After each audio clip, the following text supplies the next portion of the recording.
Nagbabalik na naman ang inyong tagapaglingkod ng mga balita at pawang katotohanan lamang. Naging mainit nga usapin sa mundo ng social media. Wala nang takasukiting nasa presinto na siya upang harapin ang mga ebidensyang naipasa sa mga otoridad. Matapos ang matagal na pagtatago at pag-iwas, napilitan siyang sumuko at dumaan sa legal na proseso. Ang taong bayan ay nag-aaba. Gustong malaman kung paano niya ipagtatanggol ang sarili sa harap ng matitibay na ebidensya laban sa kanya. Ngunit marami ang nagsasabi kahit anong gawin niya, mahihirapan na siyang makalusot. Habang nasa loob ng presinto, kita sa mukha ni Kuting ang matinding pag-alala.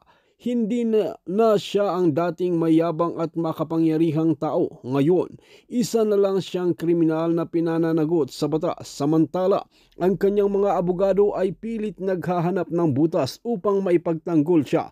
Ngunit ayon sa mga eksperto, ang dami ng ebidensyang hawak ng mga otoridad ay sapat na upang siya ay tuluyang mabulok sa kulungan.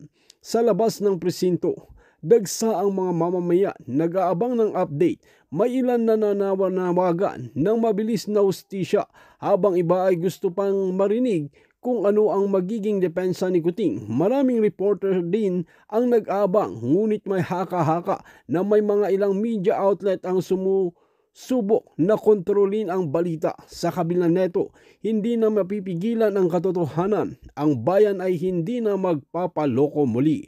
Well mga kaibigan, para nga sa karagdagang impormasyon, panoorin nga natin ang buong video. At kung bago ka lamang sa akin channel, huwag kalimutan i-click ang subscribe button at notification bell para lagi kang updated sa ating mga bagong video. At para sa sulit viewers natin dyan, maraming salamat sa walang sawang pagsuporta. Isahin, lahat po na nakalagay doon na mga pangalan na kung saan gusto tayong ipatawag, hindi gusto pinatawag tayo dyan sa HUAD committee na yan, sa TRICOM na yan, para lahat tayo ikulong. Sabi ko nga sa inyo mga kababayan, kung ako po ay nasa Pilipinas, gurgur na ako katulad ni Percy Lapid, ni Ka Percy Lapid.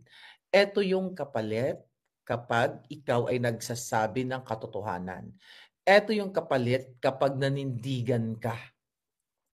Ito yung kapalit kapag in-expose mo yung jutang genimes na Jejimon na gobyerno ni Marcos Jr. Alright? Etong kung paalala ko po muli sa inyo, ako ang pinakaunang-unang biktima. Well, si Percy Lapid dahil nagbuwis siya ng buhay. Alright? But October, di ba siya namatay? But in terms of panggigipit, pangkakaso, panghaharas, di ba, pananakot and everything, si Maharlika ang pinakaunang sinubukang sindakin ng mga kawatan, sindikato, smuggler, kidnapper na si Liza Panas, na si Bangag Jr. At ngayon nga ay si Vice President Inday Sara at kayo na mga nanonood na pilit na ginugurgur yung ating malayang pananalita, malayang pagpapahayag, malayang ekspresyon na tayo ay sukang-suka sa mga jutang ginimes na gobyerno ni Bangag. Nakakaawa ang mga Pilipino, nakakaawa kayo. Hindi po ito laban lang namin ng mga vloggers na nagsasalita, kundi laban ito ng bawat Pilipino. Kasi nga, kung ang Vice President na tumulong kung bakit naging presidente ang Bangag niyong presidente ngayon, na kung saan nangako ng budol, nakipagtandem sa mga Duterte para daw sa continuation ng pagbabago o pagpatuloy ng mga magagandang nagawa ni Pangulong Duterte, kasama na nga po yung War on D na yon o War on Pulburon. The problem, nabudol tayong lahat. Malaking pagkakamali ko, pagkakamali ni Inday, pagkakamali natin na sumuporta dito sa mga magnanakaw. Kaya nga, dapat isip natin na once na magnanakaw, always na magnanakaw. Na once na judictus benedictus, magugurgur na lang yan 'di ba? Huling hininga na lang yan, Judictus Benedictus, once na evil, evil talaga yung mga yan. Now, let's talk about this. Recently, okay, I think unahin na natin si Inday Sara, no? Mga palangga, ito ay ganti ng mga digimonyo kay Inday sa ating lahat. Panakot ito na hindi tayo na pwedeng magsalita, hindi tayo pwedeng mag-express, or else gugurgurin tayo, kakasuhan tayo. Sa Pilipinas kasi, mga kababayan, kapag ordinaryong tao ka, nagtatrabaho ka ng regular job mo, 'di ba? Tapos kakasuhan ka ng gobyerno, katulad ng mga buwaka ng inang yan. Well, talk about vloggers, like yung mga vloggers are just, these people are just ordinary person like you, na wala namang yaman yang mga yan. Itong 37 vloggers like me, like lahat sila, MJ, hindi po kami mayaman na katulad ng mga buwaka ng inang kalaban namin sa Congress na kinakamal nila ang pera ninyo.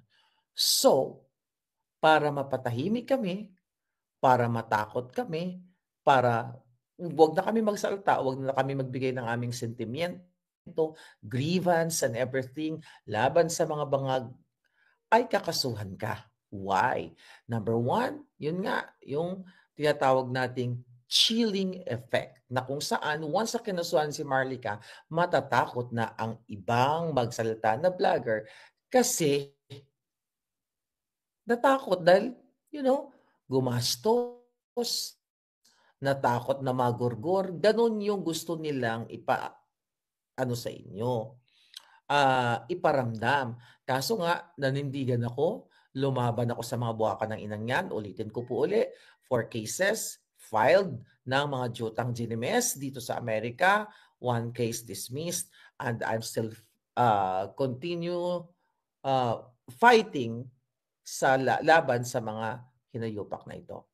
So, eto ngayon ang ginagawa nila sa mga vloggers dyan kasi alam nila yan, walang pambayad sa abogado, walang pera, hindi ko naman sila yung lahat. I don't know, maybe they have friends, the lawyer and everything.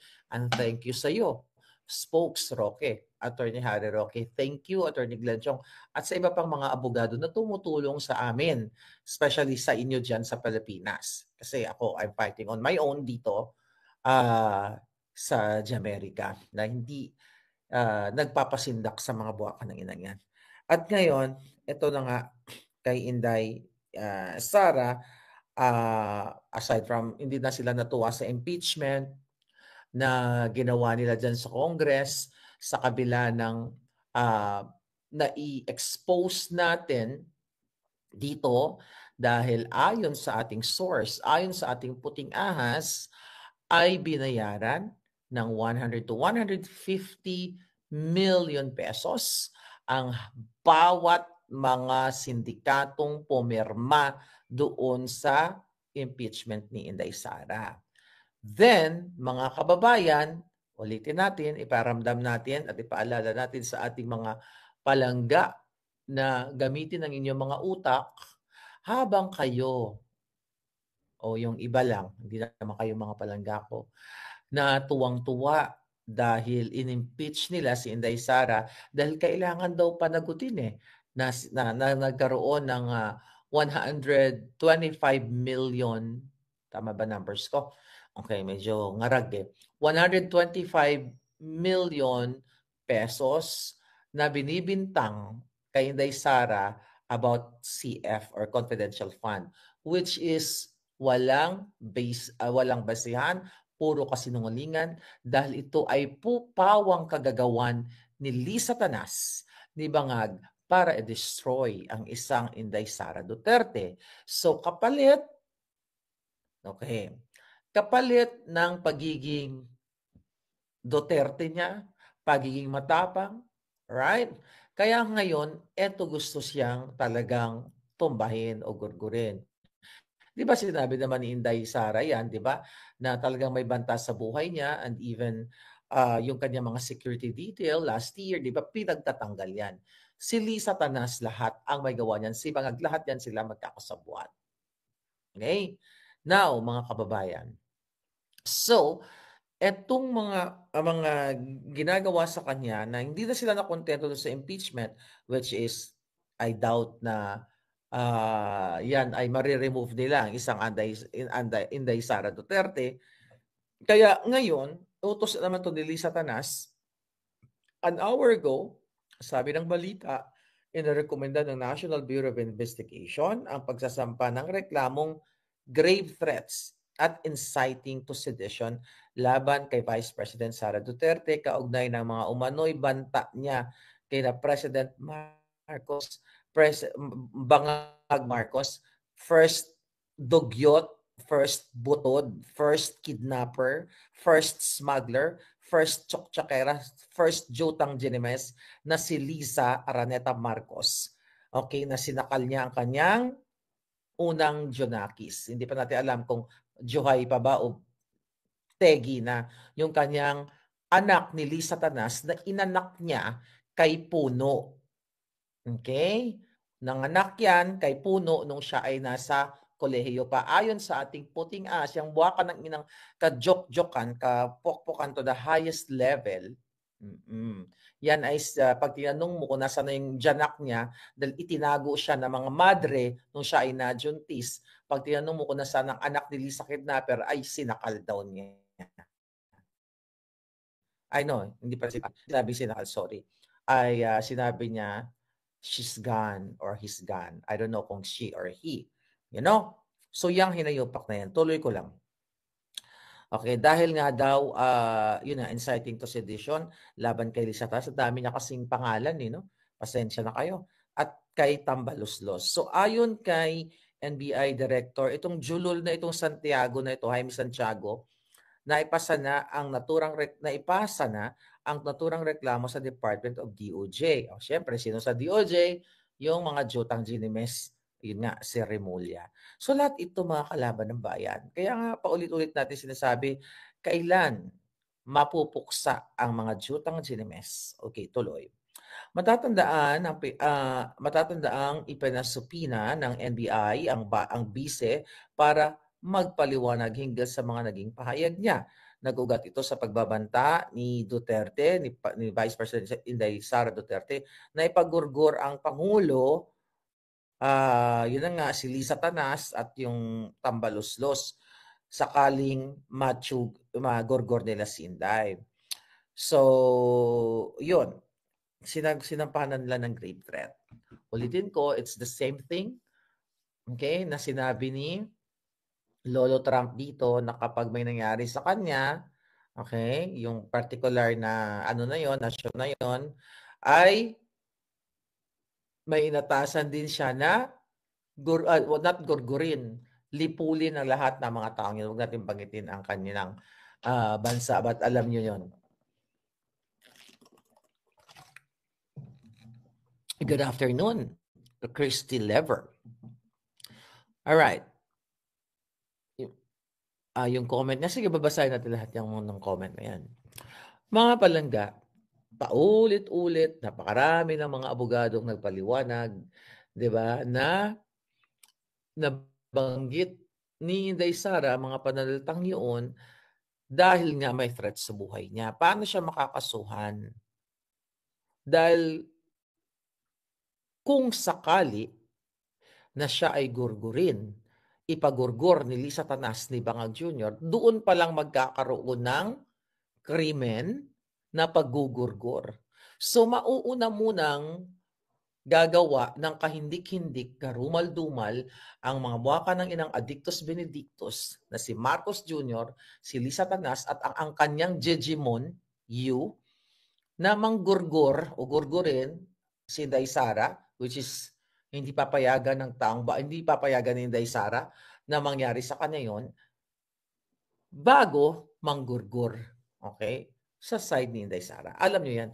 So itong lahat ng ito cover up sa vice scam committee report na final ni Attorney Vic Rodriguez, binukin ni Congressman Ungab, okay, na pinagpapaliwanag sila, nagpetisyon sa Korte Suprema itong si Attorney Vic, si Congressman Ungab at iba pang mga kasamahan na nire-request nila o hinihiling nila, pinipetisyon nila sa Korte Suprema na pagpaliwanagin ang mga buwaka ng inang kasabwat ni Marcos Jr., ni Lisa Tanas, dahil ayon sa ating puting ahas, si Lisa Tanas ang nag-filled in the blanks. Sila ang nag-filled in the blanks ng mga figures, ng mga amount of money doon sa GAA o doon sa ganap na national budget. So kaya ganti ito kay Inday Sara para pagtakpan ng mainstream media na kasabwat ng mga buwaka ng Genovese. Yun yung nakikita ngayon, mga palangga. Sa 14 dapat may reply na sila. Sabi ni Sol Estela, oh yes. So binigyan sila ng 10 days para magpaliwanag kung sino o bakit bakante itong vice cam report na ito. Yun mga palangga. So kailangan tirahin si Sara Duterte, kailangan gurgurin ang mga vloggers, lumabas, magpagawa ng kwento laban sa mga Duterte, laban sa inyo, laban sa amin, mga vloggers, para nga naman ma-cover up itong mga kajotahan ng mga jutang ginina. Alright? Yes, Helen Torres, thank you so much. Grabe ang mga bangag, sabi ni W. Lingayen. Gloria Villaronte, nahulaan ka ko, madam. Okay. Lahat po ng pangyayari ngayon na naranasan ng vloggers, naranasan ni Inday Sara, na naranasan ko, ulit-ulitin ko. 2023 pa lang po sinasabi ko na sa inyo at ito na nga yung nagaganap ngayon na hindi natin papayagan. Sabi ni Students Learning, Kuyang Ibis page was taken down. Ito na naman. 'Di ba kay MJ, kay Crizette, ito nga yung gusto nilang gawin o yung ginagawa nila sa atin na patahimikin tayo. I-shut down yung mga ngangabels. Alam mo, darating ang panahon, knock on wood, mga palangga, pag hindi kumilos ang mga dapat kumilos para gurgurin sa administrasyon ang mga buwaka ng inang to, huwag sana hayaan ng Diyos na magurgur itong ating mga palanggang mga vloggers literally. Ito yung gusto ni Lisa Tanas at ni Marcos Jr. Ulitin ko po, ako ay kinasuhan ng 4 na kaso dito sa Amerika ng civil case, defamation, dahil sinasabi ng mga kalaban ko, mga proxy cases ni Lisa Tanas, na ang lumalabas sa bibig ko ay panira kay Lisa Tanas, kay Marcos, kay sa gobyernong bangag, dahil ano bang sinasabi ko? Isa lang. Marami actually. Magnanakaw sila. Kidnapper si Lisa Tanas. Judictus Benedictus si Bangag. Yun lang yun. So yun yung kinakaso nila sa akin dahil ako daw ay naninirang puri. Question. Ito ang mga binabanggit natin dito na si Marcos Jr. ay magnanakaw, ay paninirang puri. Yung mga sinasabi ko na si Robles ay sangkot sa mga kapangangawat sa maanumalya sa PCSO na hanggang ngayon hindi naibibigyan ng hustisya, hindi nagpapaliwanag, hindi ayaw bigyan ng time ng mga Huwad Committee, ang 433 winners, yung sinuwap na picture, inamin ni Robles na yung winner na nakamaskara kung todo pa, tinakaw nila yung damit from kamiseta, sinuwitch o sinuwap, face swap, doon sa winner. Nakalimutan nyo na yun eh. Kasi ganun yung mga Pilipino, no? Mapagpatawad. Lahat ng mga pagnanakaw nila, patawarin nyo na. Ganun na lang ang gusto nyong gawin kasi ayaw nyong kumilos. But again, hindi ako magsasawa na ipaalala sa inyo. Yun yung mga kinakaaso nila sa akin. Na nagsisinungaling ako, naninira akong puri ako nung sinabi ko na may anomalya sa loto. Yung kinakaso nila sa akin na sinasabi ko yung mga amiga ni Lisa Tanas na scammer, pero katulad ng Quiñones, available publicly yung pang-scam niya even before my vlogging world, my vlogging moment o ano tawag mo dyan, nakalagay yan, isa yan, it just so happened na magkadikit o nakakonect itong mga scammers kay Liza Tanas. Sa lahat po ng case ko dito sa Amerika, nakalagay doon ang pangalan ni Liza Tanas, ni Bangag, ni Tambaloslos. At yun ay dinidefend ng kanilang mga abogado, dinidefend ng mga kalaban ko, dinidefend ng dalawang designer na wala daw kanalaman si Liza Tanas at ang Bangag na administration. Lahat po ng case ko, present ang pangalan ni Bangag.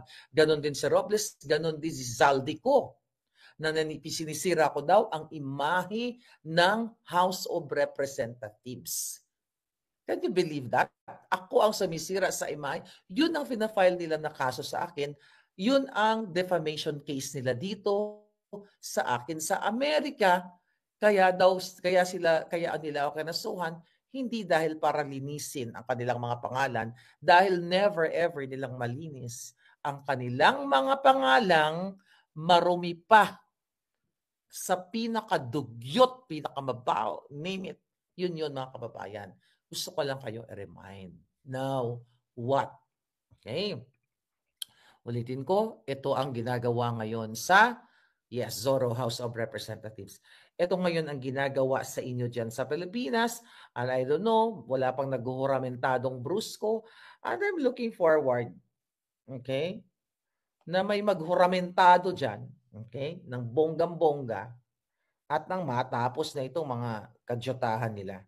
Alright, maghuramentado kayo, mag-speak up kayo. You know?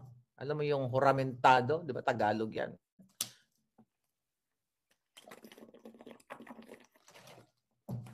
Okay. Punta na tayo sa kadyotahan ni Bangag. Alright. February 11 na ba ngayon sa Pilipinas? Yeah, 11 o magti-12 na. Alright. Nalo-lost na ako track sa time dahil, you know, anyway. Ano ang importante sa inyo o anong mahalaga sa inyo? Ano ba title natin? Nagbebenta ng suka versus nagbebenta ng pulburon. Mag-comment lang kayo dyan. Okay, recently nagdakdak na naman si Bangag. Siyempre, yung mga dinadakdak niya ay February 12 na. Okay, thank you, my Don. Sorry. Oh yeah, 12 na nga pala. Sorry. Yeah, 12 na nga pala. Nakikita ko nga pala sa ano. Anyway. So nagsalita si Bangag Jr. Para i-promote ang kanyang alyansa para sa bagong Pilipinas. Ayan, nagkaroon sila ng proclamation rally para sa Bugo. Okay, actually dapat nila ginagamit ang pangalan Pilipinas. Para sa bagong Pilipinas na pinamumugaran ng krimen, pinamumugaran ng Judictus Benedictus, at para sa bagong Pilipinas, baka maging legal na ang pulburon katulad sa Colombia. Recently, 'di ba, nilegalize nila yung favorite ni Bangag. At yan siguro maging sanctuaryo ni Bangag kapag napatalsik na natin yan. Dahil doon sa Colombia, unlimited siyang magsingot. Hindi niya na kailangan magtago. Pwede siya mag-all out, suminghot ng pulburon. Now, sabi niya dito, doon sa statement niya, mga palaga, pinopromote niya ang kaniyang mga kandidatong mga kawatan. Sabi niya, napakabilis, sabi ni Bangag, napakabilis na pagdaan ng 3 taon, akala natin ay magiging mas matagal. Ngunit nandito na tayo sa darating na halalan ng Mayo. Okay. Hanapin na natin yung pinaka-importanting pwede nating sagutin. Okay? Ito ang hinayupak niya. Ang karaniwan sa aming mga kandidato, sabi niya, okay. Ito. Alright. Huwag po natin kaligtaan ang halos 18,200 local executives. Huwag na to. Basta ang pinagmamalaki niya dito, yung kanyang mga kandidato, alright, ang mga kanyang mga bangag na candidates para sa Senado na ito daw ay walang mga subok na, matagal nang nagserbyo sa publiko, Ayan, tapos sabi pa itong nakakatawa 'to si Bangag, sabi niya, "Naaawa rin po kung minsan," sabi niya, "Naaawa rin po kung minsan sa ating mga katunggali dahil nagmamakaawa para makakuha ng malalakas at magagaling na kandidato. Di tulad ng iba, kakarampot lang ang kandidato." Alam mo, Bangag, okey, mas nakakaawa ka. Unang-una, uncontrollable o involuntary, okey? Ano yan, ano pala, ah, yes, nawala ako, okey. Uncontrollable ang iyong pagnanakaw, okey? Unang-una, ang iyong mga alyansa dito ay walang habas na nagnakaw nung nakaraan ng pamumuno nila at nung noon-noon pa nung sila ay pumasok sa politika katulad ng pamilya mong kawatan. Kaya 'wag mong ipagmalaki na nakakaawa yung iba dahil wala kang alam kundi suminghot. Sabi ni Maga, "Dito po buo kami, hindi lamang, buo sa numero ngunit buo ang loob para ipaglaban ang kapakanan ng bawat Pilipino at ng buong Pilipinas." So, nagpalakpakan naman ang mga bangag. Hindi totoo na buo ang mga buwakan ng inang ito dahil ang utak nila hindi buo, sabog. Okey, sabog dahil si Bangag ay wala sa ayos dahil ang kanyang neurons ay bangag. So hindi totoong buo ang Jotang Ginimes na ito. At hindi totoo ang kapakanan ng bawat Pilipino ang sinasabi ng hinayupak na 'to, kundi kapakanan ng kanilang pamilya, ng kanilang kaalyado para nakawin ang pera sa inyo. Ulitin natin, katulad na lamang sa budget ng 2025 na binakante nila during the BICAM report, then finilled in the blanks, unconstitutional, sinulatan nila ang numero